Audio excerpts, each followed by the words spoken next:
Hello, welcome to my channel wingers and midfielders. तो आज हम बात कर लेते हैं भारत के फुटबॉल की एक दर्दनाक स्थिति के बारे में। यार 22 साल पहले ना फुटबॉल में इंटरेस्ट होना शुरू हुआ था। 2002 की बातें हैं। फुटबॉल में डीप इंटरेस्ट पड़ चुका था। नए नए प्लेयर्स के बारे में पता लग रहा है, उनके बारे में इंफॉर्मेशन इकट्ठी होती थी स्पोर्ट्स स्टार मैगजीन के थ्रू।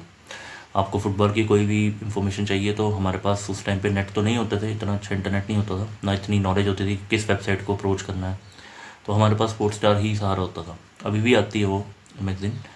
तो स्कूल की मैगजीन्स हम टटोलते थे, स्पोर्ट्स स्टार वहाँ आती थी और फ़ोटो भी फाड़ लेते थे जो प्लेयर्स पसंद होते थे। तो वहाँ से हमें इंफॉर्मेशन हम ग्रैब करते थे, बिकॉज वर्ल्ड कप का टाइम चल रहा था 2002 में। तो एक आर्टिकल छपा हुआ था और आई एम विजयन की फ़ोटो थी, he was fighting for the ball. और वहाँ पे उस आर्टिकल का टॉपिक था कि क्या हम लोग वर्ल्ड कप के लिए क्वालिफाई करेंगे, कभी करेंगे।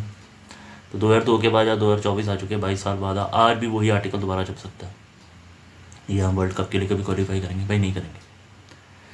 बहुत सारे यूट्यूबर्स हैं जो इंडियन फुटबॉल का मैच देखते हैं, थोड़ा कभी कभी मैंने भी देखने की कोशिश की है, बट मैं सीधी बात बताऊँ, कोई कनेक्शन ही नहीं जुड़ता, कोई कनेक्शन नहीं जुड़ता। मैं यूरोपियन लीग की कोई भी फुटबॉल देख सकता हूँ, फिर भी मैं कनेक्शन जोड़ दूंगा, लेकिन जैसे ही इंडिया की फुटबॉल देखता हूँ कोई कनेक्शन नहीं जुड़ता। ऐसे प्लेयर्स खेलते हुए दिखाई देते हैं जैसे जिन्होंने कभी पहले कभी फुटबॉल खेली नहीं होती, या उनका स्टैंडर्ड ऐसे लगता है कि सामने वाली टीम के अगेंस्ट बहुत ही ज़्यादा छोटा है, ऐसा फील होता है।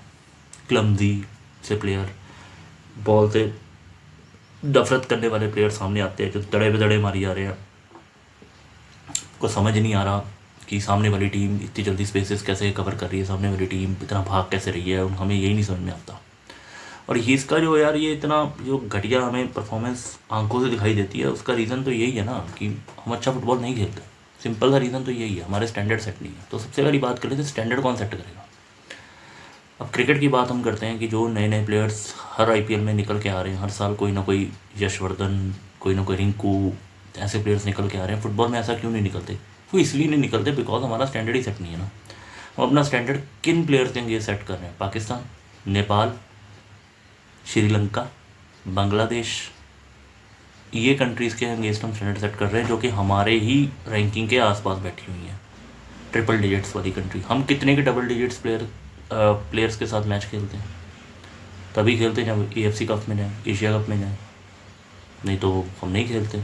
स्टैंडर्ड ही सेट नहीं है। हमें पता ही नहीं है कि यूरोपियन स्टैंडर्ड या वर्ल्ड लेवल स्टैंडर्ड्स के प्लेयर होते कौन है, हमें कुछ नहीं पता, क्योंकि उस तरीके के स्टैंडर्ड के कोचेज़ नहीं है, उस तरीके की प्रैक्टिस इंप्लीमेंट नहीं हुई पूरे कंट्री के अंदर।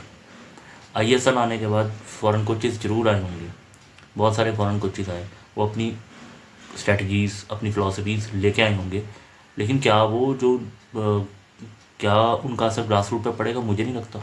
उनको आईएसएल खेलना 2-3 महीने के लिए खेलना है, फ़ॉरेन प्लेयर्स उनके पास हैं उनको सपोर्ट करने के लिए। उनको भी पता है, इवन आईएसएल के जो कोचेज़ हैं उनको भी पता है कि इतना ही स्टैंडर्ड हमें सेट करना है, उतने का तो वो करवा ही देंगे standard set. Mostly Indian players के साथ ही आपने गेम मैच खेलना है, तो स्टैंडर्ड तो अपना अपना सेट हो जाएगा।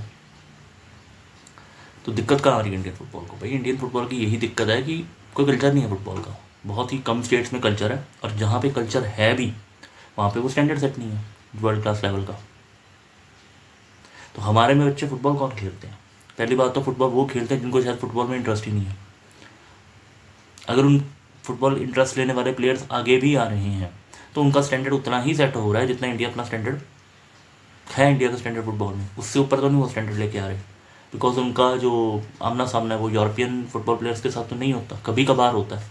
और सरप्राइजिंगली अंडर 11 अंडर 15 में हमने अच्छा परफॉर्म किया। मैं फिर वही कहता हूँ कि अंडर 11 अंडर 15 में आपको मिल जाएगा ये चीज़ें देखने को कि आप दूसरी टीम को हराते हुए दिख रहे हो, लेकिन जो 15 से लेकर 22 की ग्रोथ होती है ना, वो बहुत ज़्यादा इंपॉर्टेंट होती है ग्रोथ।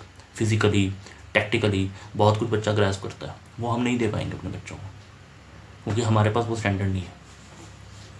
हम जिस स्टैंडर्ड में खेलेंगे उसी स्टैंडर्ड के बन के रहेंगे। ये वही वाली बात होगी कि जो इंडिया सैफ कप में क्या करता है, जैसे 8th क्लास का बच्चा, 10th क्लास का बच्चा 5th क्लास के बच्चे के साथ, 6th क्लास के बच्चे के साथ मैच खेल जाए और जीत जाए, तो उसको यही फील होगा मैं ही सबसे बढ़िया हूँ। पर जैसे ही 10th क्लास के बच्चों का कॉलेज लेवल के स्टूडेंट्स के साथ मैच पड़ेगा तो क्या होगा? कपड़े उतरेंगे। और यही हुआ। पर अफगानिस्तान से मैच हारने में यार कोई टैक्टिकल और वो कुछ नहीं था। ये एक प्रॉब्लम को दर्शाता है कि हम कितने के सीरियस हैं, हमारे प्लेयर्स कितने के सीरियस है फुटबॉल के बारे में, यहाँ पता लग जाता है। क्योंकि फ़ुटबॉल एक बहुत ही सिंपल गेम है यार भाई। आपको टैक्टिक्स ना भी आते हों, आप फिज़िकली वीक भी होते हों, लेकिन football is a simple game. आपको बॉल दूसरे हाफ पे पहुँचानी है, दूसरे के अपोजिशन के बॉक्स के पास पहुँचानी है, शूट करना है, कई बार गोल हो भी सकता है, और इसी की सारी गेम है। तो इस मैच में ना तो यार शूटिंग अच्छी थी, ठीक है, एक एक शूट हमारा जा रहा है शॉट ऑन टारगेट, कमाल है, एक शॉट जा रहा है टारगेट पे, तो इसको तो कोई बंदा एक्सप्लेन नहीं कर सकता। बट अगर ओवरऑल बीमारी की बात की जाए तो फुटबॉल का कल्चर तो है, लेकिन फुटबॉल के स्टैंडर्ड सेट नहीं है, और स्टैंडर्ड अगर हमें सेट करने हैं, इसका यही की इलाज है, उसके लिए आपको पेशेंस की ज़रूरत है। थोड़ी देर के लिए हमें कुछ यूरोपियन कोचेस को पूरे कंट्री के अंदर लेके आना पड़ेगा, पैसे देके, ज़्यादा पैसे देके, हो सकता है हम लुट भी लें, हमें लूटा भी जाए। तो आपको इंग्लैंड अप्रोच करने की ज़रूरत नहीं, आपको स्पेन अप्रोच करने की ज़रूरत नहीं, आप हॉलैंड को अप्रोच कर लो, डच को अप्रोच कर लो, उनके कोचेज़ बढ़िया फुटबॉल सिखाते हैं, आजकल उनकी ही फिलॉसफी पूरे वर्ल्ड के ऊपर इंप्लीमेंटेड है इन सम वे और another, that is a total football philosophy, positional play, ये सब हॉलैंड ने किया था।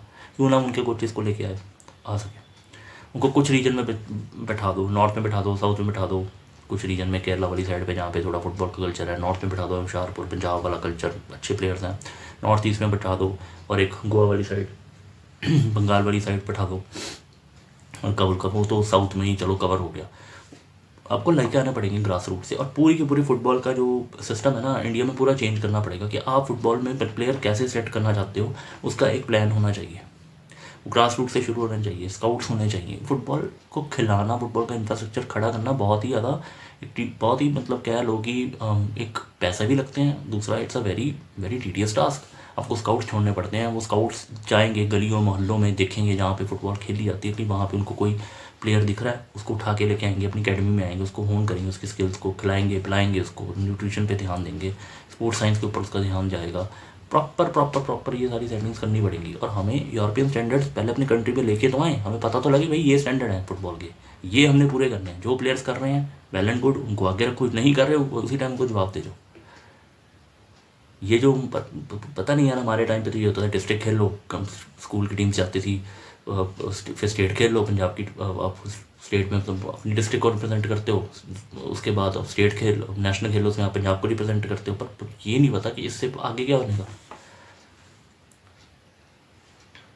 हमें जितनी भी एग्जिस्टिंग अकेडमी है वहाँ पे यूरोपियन स्टैंडर्ड कोचेस लेके आने पड़ेंगे, को पैसा दो यार, पैसा तो हमारे पास बहुत है, बात तो ये है, पैसा तो हमारे पास बहुत है, फिफ्थ लार्जेस्ट इकोनॉमी है, लोगों के पास पैसा ना हो, सरकार के पास तो पैसा, सरकार को ही तो फिर कोई बंदा चाहिए ना जिसके पास पैसा है, दो ही बंदे हैं, इंडिया पैसा है, सरकार के पास पैसा है, इंडस्ट्री के पास पैसा है।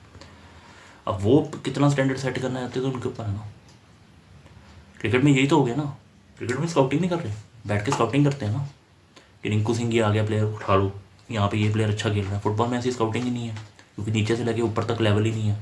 ये थोड़ी है कि अपना इंडियन फुटबॉल टीम को आप फॉरेन कोच दे दोगे तो एक इंडिया की टीम बदल जाएगी, भाई वो नीचे से लेके ऊपर तक किस नॉलेज के साथ आए हैं, वही नॉलेज वो आगे दिखाएंगे। कोच क्या कर लेगा अकेला, मैं कोच को ब्लेम करो, अफगानिस्तान को हारने के लिए आपको किसी कोच की भी ज़रूरत नहीं थी, you should have beaten them, it's as simple as that. आप जब इतनी बड़ी ढींगे मार रहे हो, हम ये कर देंगे वो कर देंगे, तो आपको अफगानिस्तान को तो हराना ही चाहिए था, पर ये नहीं हो रहा। तो इसका सिंपल सा सोल्यूशन यही है कि आपको पहले सेंटर सेट करने हैं, ब्रिंग द यूरोपियन कोचेस, कुछ लेके आओ, उनको छोटे से एरिया में डालो, बहुत बड़ा उनको फैलाओ मत, पहले छोटा कर दो। सिर्फ हमें 11 प्लेयर्स ही इंडिया की चाहिए, पहले हमारा फोकस होना चाहिए कि इंडिया की फुटबॉल टीम अच्छा करे, धीरे धीरे धीरे क्लब लेवल पे चले जाएंगे, 4-5 क्लब्स उनको दे दो, लीड रखो उन क्लब्स को, बाकी क्लब्स और धीरे धीरे उनसे सीखें, वो भी ले आएंगे, पर उनको यूरोपियन फुटबॉल से जोड़ो इस इंडियन फुटबॉल को।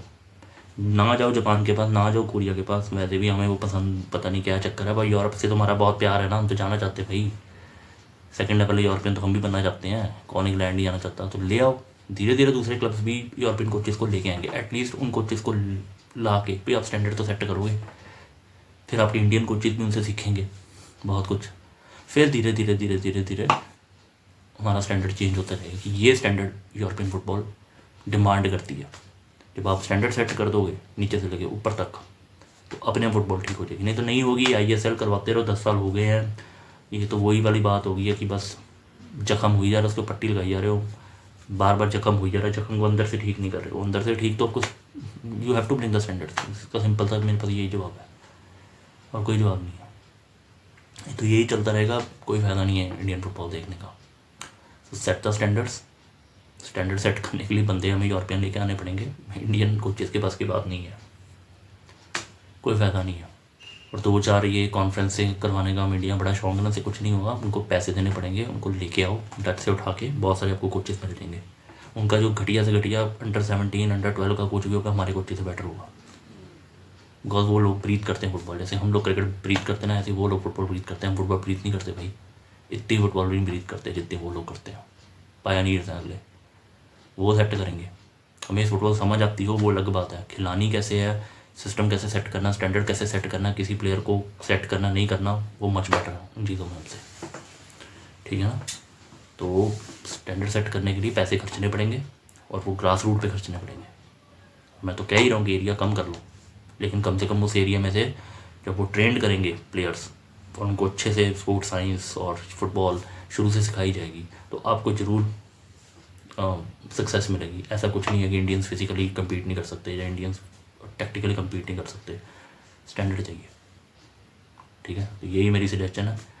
बाकी जब तक ये नहीं होंगे ग्रास रूट लेवल पे सही, आप यूरोपियन स्टैंडर्ड कोचेज नहीं लाओगे, तो यही आप तमाशा देखते रहोगे, ठीक है जी। तो बाकी इंडियन फुटबॉल की स्पोर्ट बुरी है यार, खेलें, but not my cup of tea, as simple as that. जब तक हम लोग जो फुटबॉल देखना पसंद करते हैं स्टैंडर्ड पे ये लेके नहीं आते उनको, तब तक कोई फ़ायदा नहीं है। So that's the end of my video. Thank you for watching.